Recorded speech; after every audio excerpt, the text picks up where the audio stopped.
Hello students, welcome to physics world. देखो, अब ये जो वीडियोज आ रहे हैं ना, इनमें से एक 3 नंबर का क्वेश्चन 100% छपेगा बोर्ड के अंदर, और वो आएगा हमारा प्रश्न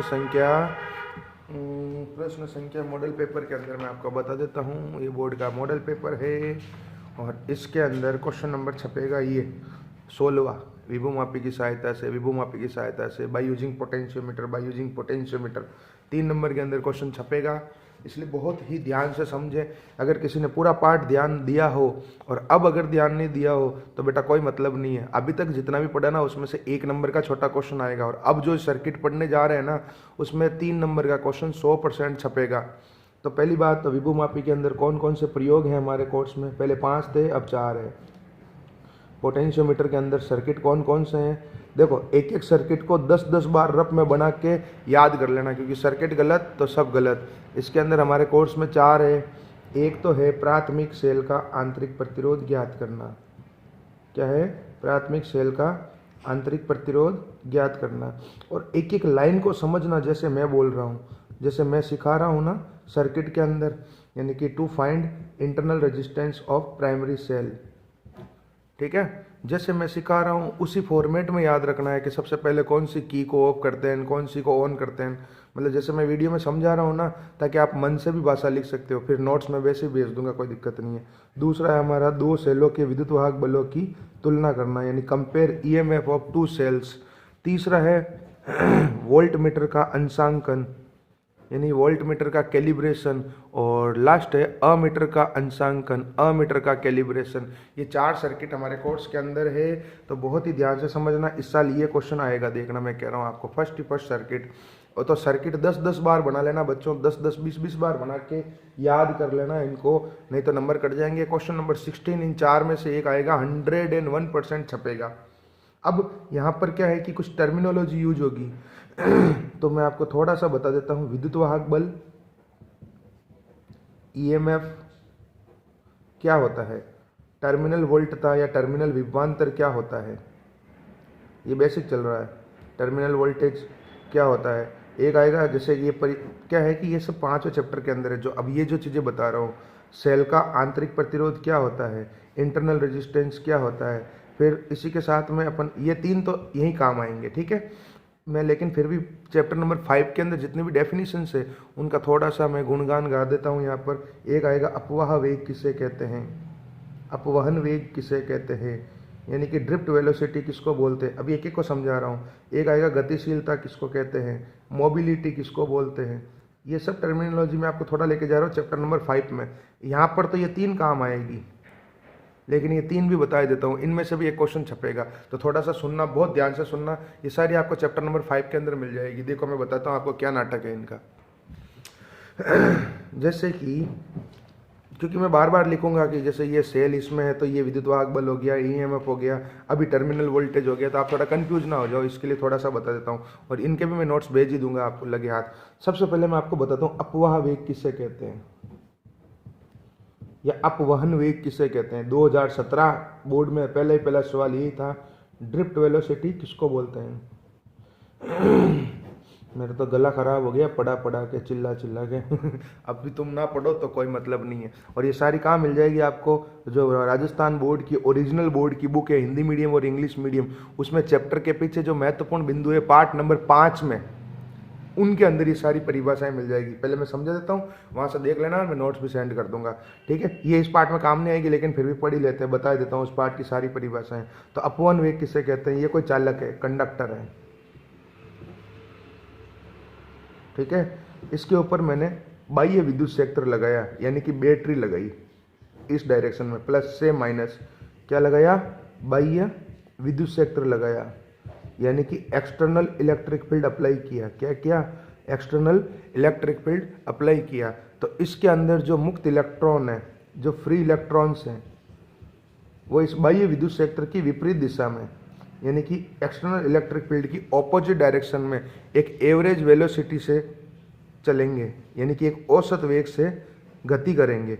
उस औसत वेग को कहते हैं अपवाह वेग या अपवन वेग। सीधी सीधी परिभाषा बोर्ड के अंदर छपेगी बच्चों।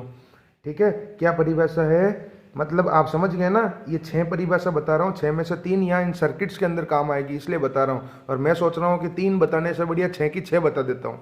समझ गए? तो इसकी परिभाषा चैप्टर नंबर 5 के पीछे महत्वपूर्ण बिंदु में मिल जाएगी। पहला पॉइंट ये है, ध्यान से सुनना।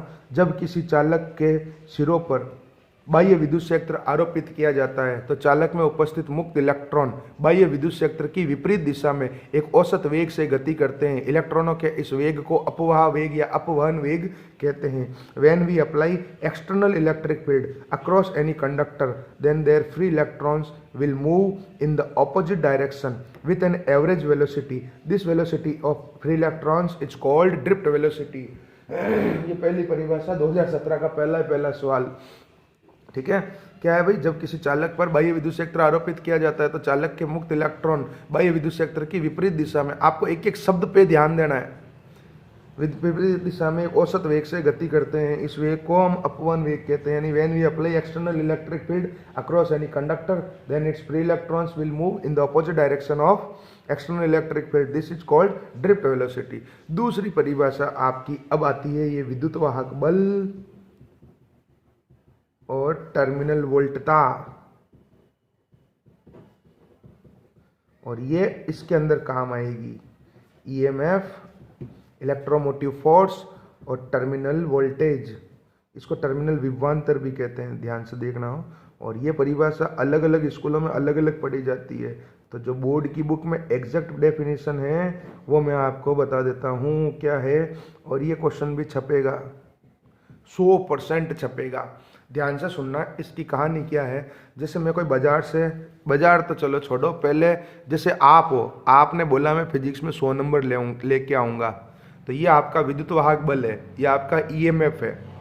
ठीक है, और आपके 96 मार्क्स आ गए फिजिक्स में मान लो, तो यह आपका टर्मिनल वोल्टता है, टर्मिनल वोल्टेज है। कुछ मीनिंग समझ में आया होगा आपको कि हाँ, पहली बात कि इन दोनों में से बड़ा कौन होगा, हमेशा ईएमएफ बड़ा होगा और टर्मिनल वोल्टेज छोटा होगा।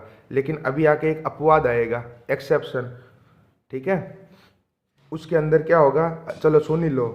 जब सेल, देखो जनरल कंडीशन में तो ये बड़ा होगा और ये छोटा होगा, लेकिन जब सेल को हम चार्ज में लगाएंगे, यानी जब सेल आवेशन की स्थिति में होगा, यानी जब सेल को अपन चार्ज कर रहे होंगे, तब ये ज़्यादा होगा और ये कम होगा। चैप्टर के पीछे क्वेश्चन है चैप्टर नंबर 5 में कि हमेशा तो ये बड़ा होता है, ये छोटा होता है, लेकिन ये बड़ा कब होता है और ये छोटा कब होता है, तो कब होता है, जब सेल आवेशन की स्थिति में हो, जब सेल चार्जिंग की पोजीशन में हो। तो मैंने आपको कहा कि तुमने कहा कि फिजिक्स में तुम्हारे 100 नंबर आएंगे, तो ये तुम्हारा विद्युत वाहक बल है, ईएमएफ है, लेकिन तुम्हारे आए 96, तो बाकी के 4 कहाँ कट गए, तो वो कट गए आंतरिक प्रतिरोध के कारण, इंटरनल रेजिस्टेंस के कारण, यानी तुमने अपनी खुद का दिमाग लगा के कुछ एक्स्ट्रा गलतियां कर दी।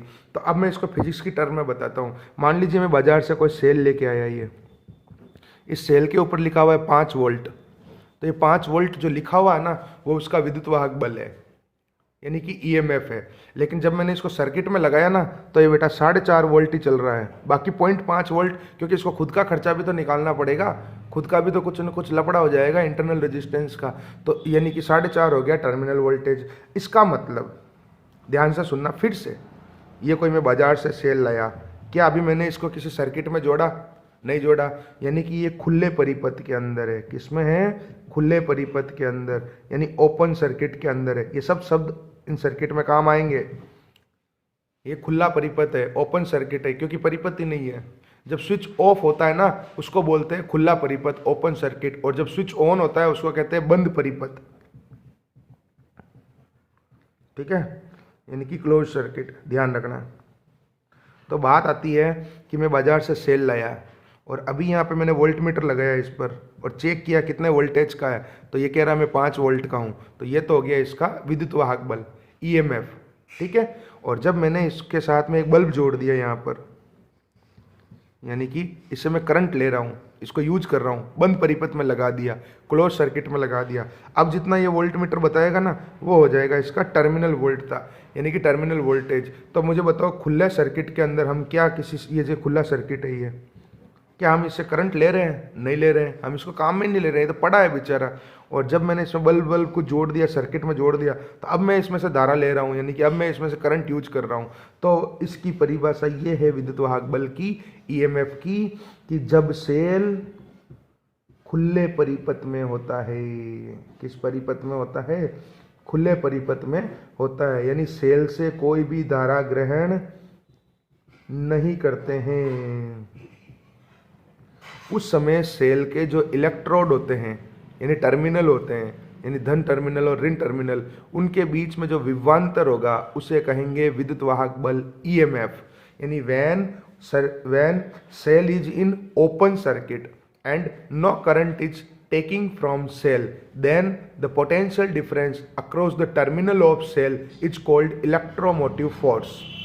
अब इधर क्या हो जाएगा, जब सेल बंद परिपथ में होता है और उस समय हम सेल से क्या करते हैं, धारा ग्रहण करते हैं, उस समय उस सेल के इलेक्ट्रोडों के मध्य जो विभवांतर होगा उसे हम कहेंगे टर्मिनल वोल्टता या टर्मिनल विभवांतर। यानी सेल किस सर्किट में है? क्लोज सर्किट में है, और हम सेल से क्या ले रहे हैं? करंट ले रहे हैं। उस समय उसके टर्मिनल्स के बीच में जो पोटेंशियल डिफरेंस होगा उसको हम कहेंगे टर्मिनल वोल्टेज। ये डेफिनेशन है बच्चों। आया मजा? क्या परिभाषा हो गई भाई विद्युत वाहक बल की? ये भी आपको चैप्टर नंबर 5 के पीछे महत्वपूर्ण बिंदु में मिल जाएगी। बोर्ड की ऑफिशियल बुक से देखना है, हिंदी इंग्लिश मीडियम वालों दोनों को, ये आलतू फालतू किताबों से नहीं देखना है। ठीक है, ठीक है। क्या है विद्युत वाहक बल? कि जब सेल खुले परिपथ में होता है, अर्थात सेल द्वारा कोई धारा ग्रहण नहीं की जाती है, उस समय सेल के इलेक्ट्रोडों के मध्य विभवांतर को क्या कहते हैं? विद्युत वाहक बल। एक एक शब्द का ध्यान रखना। लोग लिखते हैं उत्पन्न विभवांतर को, उत्पन्न नहीं, जो विभवांतर है उसको। ठीक है। यानी कि when cell is in open circuit and no current is flowing through cell, then the potential difference across the terminal of cell is called EMF. And terminal वोल्टता या टर्मिनल विभवांतर किसको कहते हैं? जब सेल बंद परिपथ में होता है, यानी सेल द्वारा धारा ग्रहण की जाती है, उस समय उसके इलेक्ट्रोडों के मध्य जो विभवांतर होगा उसे हम कहेंगे टर्मिनल वोल्टता या टर्मिनल विभवांतर। यानी when cell is in close circuit and current is flowing through the cell, then the potential difference across the terminals of cell is called terminal voltage. ठीक है। अब अगली परिभाषा आती है अपनी सेल का आंतरिक प्रतिरोध। सेल का आंतरिक प्रतिरोध, इंटरनल रेजिस्टेंस ऑफ सेल। ये इसलिए पढ़नी जरूरी है बच्चों क्योंकि जब मैं 12th में था, when I was in 12th, तब मेरे को भी ये विभवमापी का क्वेश्चन बोर्ड के अंदर पूछा था। आप लोगों के पास 20 साल के पेपर हैं, आप 2008 का क्वेश्चन देख लेना, मेरे भी यही क्वेश्चन आया था कि विभवमापी की सहायता से प्राथमिक सेल के आंतरिक प्रतिरोध ज्ञात करने की विधि का वर्णन कीजिए। यानी कि ये प्राइमरी सेल का इंटरनल रेजिस्टेंस पोटेंशियोमीटर से फाइंड करने को एक्सप्लेन कीजिए। अब सबके पास 20 साल के पेपर है, आप चेक कर सकते हैं। लेकिन उसने पहले मुझे ये पूछा कि बेटा ये बता कि सेल का आंतरिक प्रतिरोध किसे कहते हैं, बाद में ज्ञात करना तू। यानी कि पहले तो ये बताओ कि इंटरनल रेजिस्टेंस किसको कहते हैं सेल का, बाद में आप मेरे को फाइंड करके बताना। आप बोर्ड का क्वेश्चन चेक कर सकते हैं। तो ऐसा आपके साथ हो जाए तो हमें डेफिनेशन याद होनी चाहिए। मतलब उसने दोनों चैप्टर को मिक्स कर दिया। आई बात समझ में? तो ध्यान से सुनना, बहुत सरल परिभाषा है, कोई दिक्कत नहीं। मान लीजिए कोई सेल है, विद्युत अपघट्य सेल, इलेक्ट्रोलाइट सेल है। ठीक है, ये इलेक्ट्रोड हो गए पॉजिटिव एंड नेगेटिव। यहाँ से मैंने एक बल्ब लगाया यहाँ पर, ये ठीक है, तो बल्ब जलेगा, दिखती बात है, बल्ब ग्लो करेगा, ये बल्ब जल गया। ठीक, कोई दिक्कत नहीं है। तो हमें ये पता है कि सेल के बाहर जो विद्युत धारा प्रवाहित हो रही है, ध्यान से सुनना हो, ये सेल यहाँ से पैक हो गया, कंपनी ने पैक करके दे दिया। सेल के बाहर जो धारा प्रवाहित हो रही है, यानी सेल के आउटसाइड जो करंट फ्लो हो रही है, वो हो रही है प्लस से माइनस। कहाँ हो रही है? प्लस से माइनस। लेकिन ये लूप जब कंप्लीट होगा तब सेल के अंदर विद्युत धारा कैसे प्रवाहित होगी? माइनस से प्लस। ध्यान से सुनना, ये पूरा पैराग्राफ ही डेफिनेशन है। सेल के अंदर कहाँ से कहाँ विद्युत धारा प्रवाहित होगी? माइनस से प्लस। यानी सेल के अंदर करंट कहाँ से कहाँ फ्लो होगी? भाई सीधी बात है, यहाँ से करंट गई ऐसे जाके ऐसे आ गई, तो यहाँ से गई करंट प्लस से, तो बार बार तो प्लस से माइनस, और अंदर कैसे जा रही है? माइनस से प्लस। तो ये जो सेल का जो विद्युत अपघट्य है ना, यानी सेल का जो इलेक्ट्रोलाइट जो हमने भरा हुआ है ना, जो लिक्विड भरा हुआ है अंदर, वो भी कुछ न कुछ विद्युत धारा के मार्ग में रुकावट उत्पन्न करेगा, यानी कि परिमित प्रतिरोध उत्पन्न करेगा। कम हो, छोटा सा, यानी कि लिमिटेड रेजिस्टेंस जनरेट करेगा। कौन? ये इलेक्ट्रोलाइट। परिमित प्रतिरोध को, लिमिटेड रेजिस्टेंस को कहते हैं सेल का आंतरिक प्रतिरोध, इंटरनल रेजिस्टेंस ऑफ सेल। और याद रखना एक आदर्श सेल, आइडियल सेल, उसका इंटरनल रेजिस्टेंस कितना होता है? 0 होता है। कितना होता है? 0। याद रखना, ठीक है। आगे बात समझ में। और अब आगे थोड़ा सा और बता देता हूँ। विद्युत वाहक बल हो गया E, EMF हो गया E, और टर्मिनल वोल्ट था, टर्मिनल वोल्टेज हो गई V, करंट हो गई I, और ये जो आंतरिक प्रतिरोध है, इंटरनल रेजिस्टेंस, उसका सिंबल होता है R। तो E बराबर V प्लस IR या V बराबर E माइनस IR, एक ही बात है। ये फॉर्मूला इसके डेरिवेशन के अंदर यूज होगा, हमारे पहले सर्किट के अंदर। आई बात समझ में। और ये फॉर्मूला आया कहाँ से वो भी मैं आपको वहीं पे ही बता दूंगा ना, 5 पार्ट में बताऊंगा, छोड़ो फालतू, इसके डेरिवेशन में माथा पड़ी मत करो। ये R क्या है? आंतरिक प्रतिरोध, इंटरनल रेजिस्टेंस। ये V क्या है? टर्मिनल वोल्ट था, टर्मिनल वोल्टेज। E क्या है? विद्युत वाहक बल, EMF। तो ये परिभाषा है इसकी। और हमेशा देख लो आप, E ज़्यादा होगा, V कम होगा। लेकिन E कम कब होगा और V ज़्यादा कब होगा? जब सेल आवेशन की स्थिति में हो, सेल चार्जिंग में हो, तो न्यूमेरिकल में या प्लस लगा देंगे हम लोग, ओनली चार्जिंग की कंडीशन में। अब चौथी परिभाषा एक और यहीं पे बता देता हूँ, गतिशीलता, मोबिलिटी, सीधी याद रखना हो। ये इस पार्ट में काम नहीं आएगी ये वाली, फिर भी पढ़ लेते हैं। इसका फॉर्मूला होता है म्यू बराबर VD का मोड अपॉन E। E होता है हमारा विद्युत क्षेत्र, इलेक्ट्रिक फील्ड। कोई ये मत सोचना कि EMF है, इलेक्ट्रिक फील्ड। और VD होता है हमारा ड्रिफ्ट वेलोसिटी, यानी अपवाह वेग। और मोड लगा दिया, यानी अपवाह वेग का परिमाण, यानी कि मैग्नीट्यूड ऑफ ड्रिफ्ट वेलोसिटी, ठीक है। और म्यू होती है मोबिलिटी, कुछ होती है, क्या होती है वो बाद में बताऊंगा 5वें पार्ट में। एक तो इसकी परिभाषा, एक इसका मात्रक, और विमा, इसकी यूनिट और डायमेंशन, यही बता रहा हूँ। और ये क्वेश्चन छपता है, ध्यान रखना। तो इसकी परिभाषा क्या हो जाएगी कि एकांक विद्युत क्षेत्र के लिए अपवाह वेग का जो परिमाण होता है उसे हम गतिशीलता कहते हैं, यानी कि the magnitude of drift velocity at per unit electric field is called mobility. और हाँ, इनका मात्रक क्या होता है? आंतरिक प्रतिरोध है, इंटरनल रेजिस्टेंस, ओम ही होगा, ओम, ठीक है। और ये क्वेश्चन भी आया हुआ है 2015 सप्लीमेंट्री में। विद्युत वाहक बल और टर्मिनल वोल्ट था, इनके भी मात्रक क्या होते हैं? यूनिट क्या होती है? वोल्ट होती है। ध्यान रखना, यूनिट के EMF की यूनिट कुछ और होती है। EMF भी एक तरह का वोल्टेज ही है, टर्मिनल वोल्टेज भी एक तरह का वोल्टेज ही है। दोनों की यूनिट क्या होगी? वोल्ट होगी।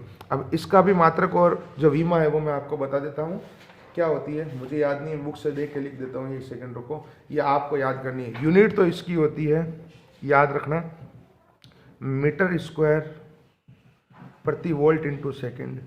याद रखना, मीटर स्क्वायर प्रति वोल्ट इंटू सेकेंड। और जो विमा है, डायमेंशन है, वो मैं आपको यहीं पे लिख के दे देता हूँ डायरेक्ट।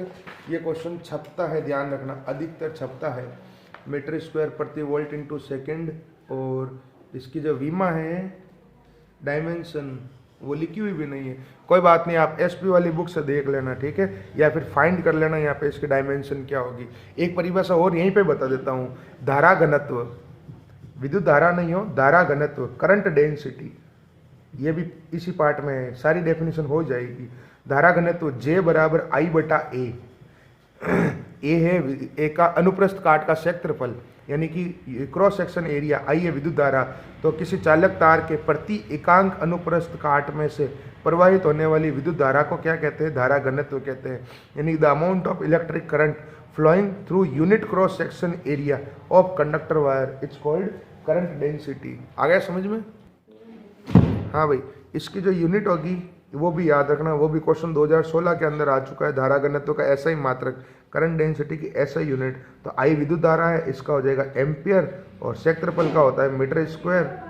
तो एम्पियर प्रति मीटर स्क्वायर क्या हो जाएगा? यूनिट इसकी एम्पियर पर मीटर स्क्वायर। आज वाले वीडियो को 2-3 बार देख लेना, ठीक है। अब आगे शुरू करते हैं पोटेंशियोमीटर।